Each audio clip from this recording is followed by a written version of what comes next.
জ্ঞানী চোৰাং বুলি এটা আঁচনিৰ দ্বাৰাই দি আমি মোৰ সমষ্টিত থকা 200জন ছাত্ৰ ছাত্ৰীসকলক 5,000 চেক বিতৰণ কৰিছিল আৰু আজি আমি UPPL দলৰ 10তম প্ৰতিষ্ঠা দিৱস তথা সংকল্প দিৱস হিচাপে আমি পালন কৰিছোঁ। আশা কৰোঁ আগন্তুক দিনত আমি প্ৰমোদ বড়ো ডাঙৰীয়া নেতৃত্বাধীন চৰকাৰ লগত থাকি পেলাই আমি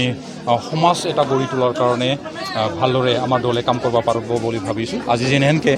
ছাত্ৰ ছাত্ৰীসকলক আমি 200জন বেনিফিচাৰীসকলক আমি যেনেকৈ আৰ্থিকভাৱে অলপ পঢ়াৰ কাৰণে অলপ যিখিনি সহায় সেই সহায় কৰিব যেনেকৈ পাৰিছোঁ তেনেকুৱাকৈ আগন্তুক দিনত আমি আগবাঢ়ি যাব পাৰিম বুলি আশা কৰিছোঁ। 5,000 টকাকৈ মানে প্ৰতিজন ছাত্ৰ ছাত্ৰীসকলক 5,000 টকাকৈ দিয়া হৈছে আৰু ইয়াৰ বাদেও কেইদিনমান পিছত আমাৰ অন্যান্য যিখিনি আঁচনি সেই আঁচনিবিলাক আমি লাহে লাহেকৈ বেনিফিচাৰীসকলক দি যাব পাৰিম বুলি সক্ষম বা আশা কৰিছোঁ। কাৰণ কেইদিনমান পাছত আমাৰ বিভিন্ন যিখিনি চেক সেই চেকটো আহি পাব আৰু সেই কথাটোৱে মই তেতিয়া ৰাতিপুৱা কথা পাতিছোঁ যে আমি আজি প্ৰতিষ্ঠা দিৱস হিচাপে আমাৰ দলটো আগতকৈ যিমান ষ্ট্ৰেংথেন আছে ইয়াৰকৈ আমি বেছিকৈ কৰিব পাৰোঁ নেকি আৰু আগন্তুক নিৰ্বাচনত আমি ভালদৰে এটা মানে এবছলিউট মেজৰিটি লৈ পেলাই আমি চৰকাৰক আহিব পাৰোঁ নেকি ইয়াৰ বিষয়ে আমি ধুনীয়াকৈ কথা পাতিছোঁ আৰু আমাৰ দলৰ কৰ্মকৰ্তাসকলক আমাৰ প্ৰতিষ্ঠাপক সভাপতি সন্মানীয় উৎসৱ ব্ৰহ্ম আৰু আজিৰ দিনত চিফ হৈ থকা বা সভাপতি প্ৰমোদ বড়ো ডাঙৰীয়াক আমাৰ ককলাবাৰী ব্লক UPPL তৰফৰ পৰা UPPL-টো 10 বছৰ জীয়াই ৰখাৰ কাৰণে যিমানখিনি ৰাইজে আমাক সহযোগ কৰিছিল তেওঁলোকক সকলোকে আমাৰ তৰফৰ পৰা ধন্যবাদ যাচিছোঁ আৰু আগন্তুক দিনত আমি তেনেকুৱাকৈ ভাল এটা সংকল্প লৈ পেলাই আগবাঢ়ি যাব পাৰিম। হয়, সন্মুখত BTC নিৰ্বাচন আমি শুনি আছোঁ ছেপ্টেম্বৰৰ লাষ্টলৈকে নিৰ্বাচনটো হ'ব বুলি আৰু ইয়াৰ সন্মুখতে আমিও আমাৰ নিজৰ দল হিচাপে UPPL হিচাপে 40টা সমষ্টিটো আমি প্ৰাৰ্থী দিয়াৰ কাৰণে বা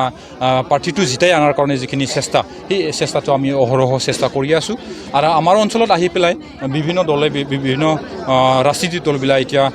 নিৰ্বাচনৰ যিখিনি প্ৰচাৰ চলোৱাটো আমি দেখা পাইছোঁ। আমি আশা কৰোঁ অসমত যিমানখিনি ৰাজনীতিক দল তেওঁলোকে যেহেতু আহি পেলাই আমাৰ ইয়াতে নিৰ্বাচনটো খেলাৰ কাৰণে যোজা চলাই আছে তথাপিও আমি UPPL হিচাপে আমি পুনৰবাৰ আমি চৰকাৰ কৰিব পাৰিম বুলি আশা কৰিছোঁ আৰু সেই সময়তে বিভিন্ন নেতাই বিভিন্ন ভাষণ দি আছে সেই নেতাবিলাকৰ যিখিনি ভাষণ সেই ভাষণটোত বেছিকৈ আমাৰ তাতে প্ৰভাৱ পেলাব পাৰিব বুলি মই নাভাবোঁ। বৰঞ্চ আজি সেই দুদিনমানত দিয়া যিখিনি ভাষণ সেই ভাষণটো আমাৰ যিখিনি ভোটাৰসকল সেই ভোটাৰসকলক বেছি একতাহে কৰিছে বুলি মই ভাবিছোঁ। BPF কি হ'ব সেইটো BPF জানিব তেখেতসকলে কি হ'ব হোৱা নাই কিন্তু যোৱাকালি মই দেখা পাইছোঁ তেওঁলোকৰ 22জনীয়া এটা প্ৰাৰ্থীৰ নামটো ঘোষণা কৰিছোঁ আৰু এইটো মোৰ সমষ্টিতে PMB বডিটো বহিছে বুলি মই গম পাওঁ, পেপাৰত বা মিডিয়াত মই গম পাইছোঁ। তেওঁলোকে কি হ'ব কি নোহোৱাটো তেওঁলোকে জানিব, আমি একো ক'ব নোখোজোঁ বা কোৱাটো ভাল নহ'ব বুলি ভাবোঁ কাৰণ তেওঁলোকৰ নিজৰ দল নিজা নিয়ম নীতি আছে কিন্তু এটা তেওঁলোককো মই অনুৰোধ জনাব খুজিছোঁ যাতে শান্তি সম্প্ৰীতিটো বজাই ৰাখি আমি আগন্তুক নিৰ্বাচনত যাতে চবে প্ৰতিদ্বন্দ্বিতা কৰে। ককলাবাৰীটো কোন জিকিব ইয়াৰ যদি উত্তৰটো যায় বা উত্তৰটো আপোনালোকে বিচাৰে তেতিয়াহ'লে যোৱাকালিৰ BPF-ৰ PMB বডিৰ লিষ্টটো চালে ভালদৰে গম পাব। মই বুলি নকওঁ, মই UPPL-ৰ জইন নিশ্চিত ককলাবাৰী সমষ্টিত, কাৰণ ককলাবাৰী সমষ্টিৰ প্ৰাৰ্থীটো যোৱাকালি BPF-এ দিব পৰা নাই ওলোৱা নাই তাৰমানে। তেতিয়াহ'লে ইয়াৰ বাদে আৰু ককলাবাৰী সমষ্টিত কি দলে জিকিব যদি BPF-এ দিব পৰা নাই? BJP-টো এইটো নেজিকি। ভোটৰ যিখিনি ৰেচিঅ' সেই ৰেচিঅ'টোৱে চালে গম পায় কোন কমিউনিটি ৱাইজত যদি বিতৰণ কৰি ভাবে যে ককলাবাৰী সমষ্টিৰ ভোটাৰসকলক চাই তেতিয়াহ'লে কোন জিকিব কোন নিজিকিব সেইটো দেখা দেখিকৈ আপোনালোকে চিধাকৈ গম পায় আৰু ইয়াৰ বাদে বিভিন্ন দলে বিভিন্ন কথা ক'ব পাৰে। আমি আশা কৰোঁ